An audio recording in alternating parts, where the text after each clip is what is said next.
Fish ఎవరైతే తీసుకుంటారో అంటే చేపలు ఎవరైతే తింటారో వాళ్ళందరూ కూడా చాలా అనారోగ్య సమస్యల నుంచి బయటపడే అవకాశం కనిపిస్తోంది.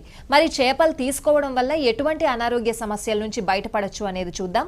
ముందుగా వారానికి 2 నుంచి 3 సార్లు చేపలు తినడం వల్ల చాలా ఆరోగ్య ప్రయోజనాలు ఉన్నాయి అని చెప్పి వైద్య నిపుణులు కూడా సూచిస్తున్నారు. సో అందులో ముఖ్యంగా ఎవరైతే మతిమరుపుతో బాధపడుతున్నారో, మతిమరుపు సమస్యతో, ఇంతకుముందు మనం ఏజ్డ్ వాళ్ళకి మతిమరుపు వస్తుంది అని అనుకునే వాళ్ళం. కానీ ఇప్పుడున్న పరిస్థితుల్లో, ఈ ప్రస్తుత కాలంలో ఇప్పుడున్న పరిస్థితుల్లో మధ్య వయస్కులు కూడా మతిమరుపు సమస్యతో బాధపడుతున్నారు. అది అలా అలా అలా చాలా ఎక్కువగా అయిపోయి ఆల్జీమర్స్ వరకు దారి తీసే పరిస్థితులు కూడా కనిపిస్తున్నాయి. మరి ఇలాగా ఎవరైతే మతిమరుపుతో బాధపడుతున్నారో వాళ్ళు చేపలు తీసుకోవడం వల్ల మతిమరుపు సమస్య నుంచి బయటపడే అవకాశం కనిపిస్తోంది అని చెప్పి నిపుణులు చెప్తున్నారు.